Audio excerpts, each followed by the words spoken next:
Liverpool, día 19. La cita fue a las 8:30 de la mañana para desayunar salchichas, jamón, queso, yogurt, croissants, leche, jugo, café, mermelada y además regresaron las papas ahora tipo hash brown. A las 10 en punto llegó Menai, como buena británica, muy puntual.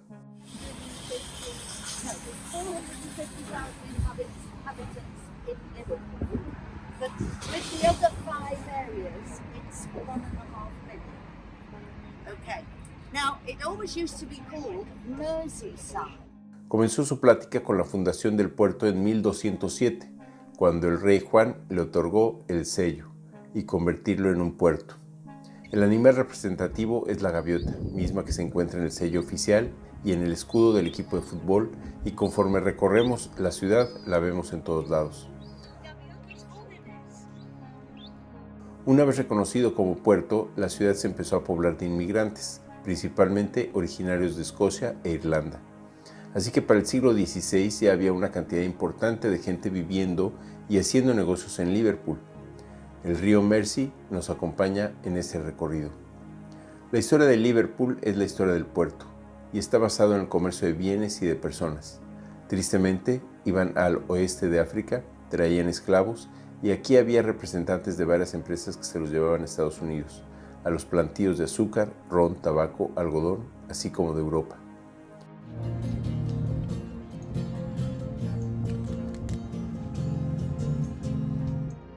La ciudad fue construida por los ingresos, impuestos y donaciones generadas por la esclavitud, tema que a la fecha sigue siendo un poco tabú. Nuestro primer punto fue simplemente majestuoso, la gran biblioteca de Liverpool, con su arquitectura romana del siglo XVII que contrasta con su interior totalmente renovado en 2013. La entrada nos invita a encontrar uno de los libros que se encuentran escritos en el pavimento.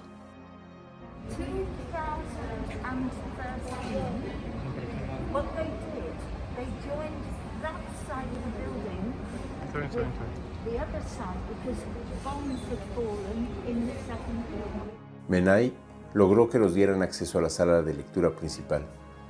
Es una sala redonda en 2 niveles que nos cautivó por su madera, su herrería, pero sobre todo por la cantidad de libros que hay por todos lados. Una mezcla de clásico con contemporáneo. Salimos de este hermoso lugar y cruzamos la calle donde se encuentra el Jardín St. John, en donde se ubica el memorial llamado Hillsborough Disaster, donde fallecieron 96 personas en un partido de fútbol generada por una rivalidad que se salió de control, Liverpool contra Everton. Fue en 1989.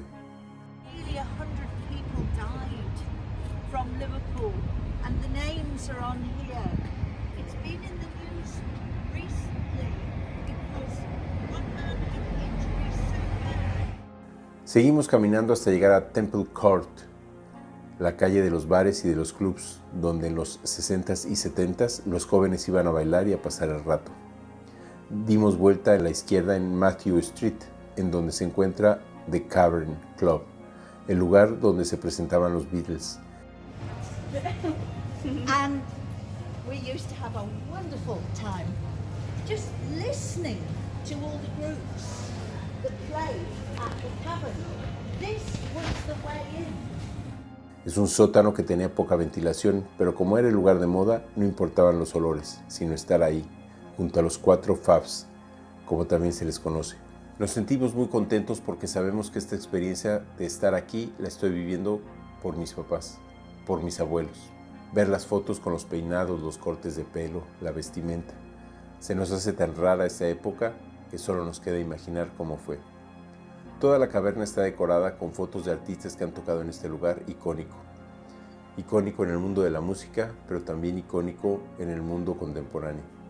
No podía faltar la foto en el escenario y sentirnos parte de esta historia. Cuando salimos nos encontramos con un grupo de edificios en Cook Street, con grandes ventanales que en el siglo XIX no les gustaba a la gente. Hoy los buscamos. Así son los tiempos. Todo cambia, todo fluye.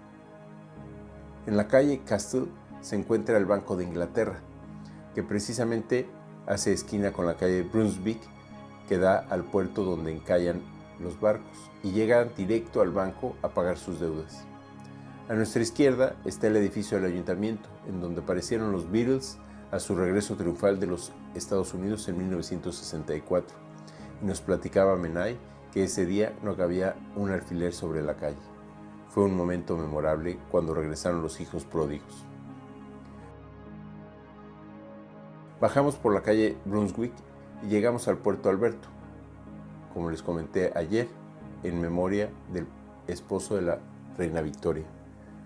Aquí se encuentra la empresa naviera del Titanic con su tabique rojo y blanco.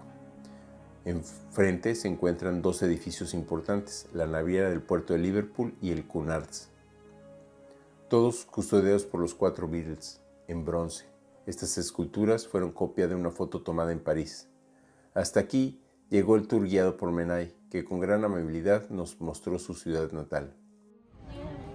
Thank you. Tell everybody to come. Exactly. Thank you so much. Thank you. Okay. Thank you.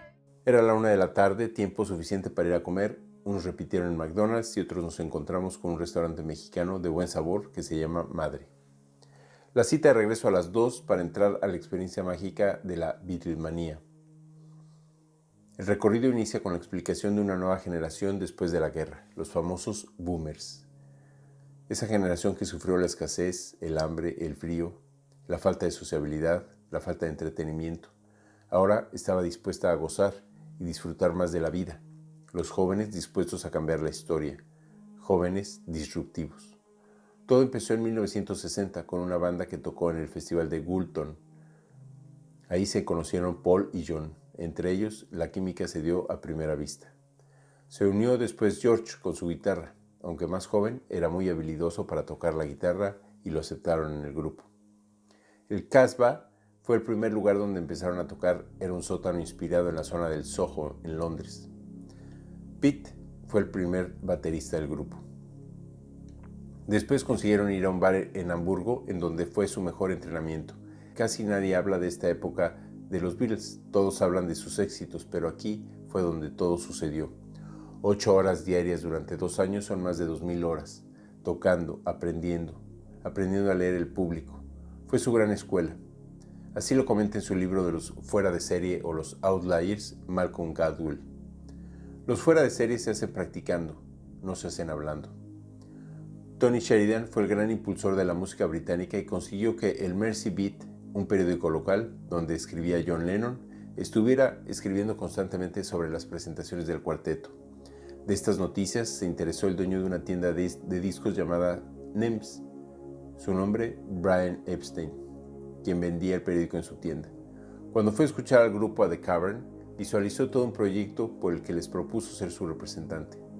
El acuerdo les gustó y lo firmaron los 4, principalmente John y Paul, quienes lideraban la banda.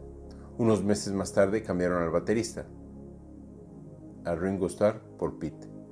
Así que desde agosto de 1962 el grupo se formó como lo disfrutamos durante casi 10 años.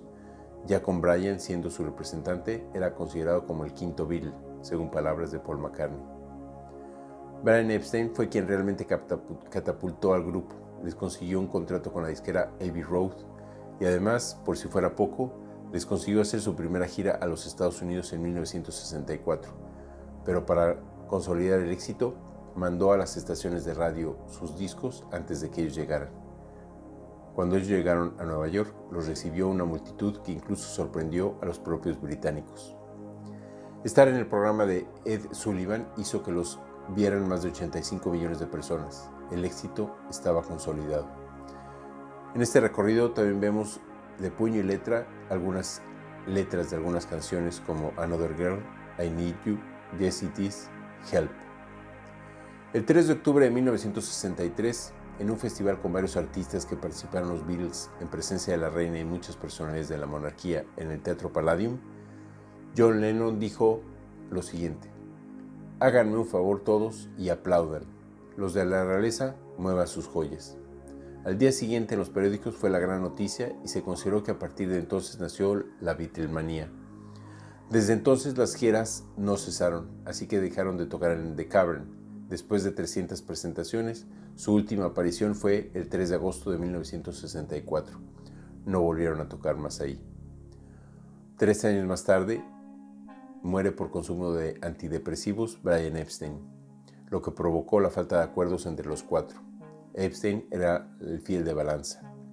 Así que su última aparición fue en la azotea de la disquera Abbey Road el 30 de enero de 1969, siendo oficial su desintegración el 10 de abril de 1970, dejando en su legado 10 álbums, 22 sencillos, más de 200 canciones en 8 años.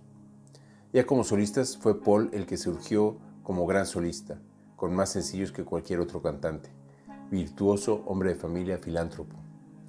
John fue el rebelde, el activista, el pacifista, el poeta, ícono, héroe. Buscaba la paz y una bala le quitó la vida en 1980. Ringo Starr se convirtió en actor de cine y también creó su propia banda.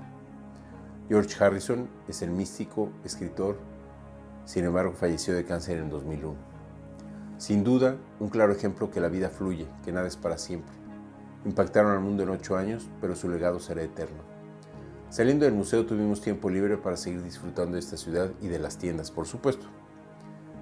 A las 7 fue la cita para llegar a celebrar un rico pie, platillo típico de Inglaterra.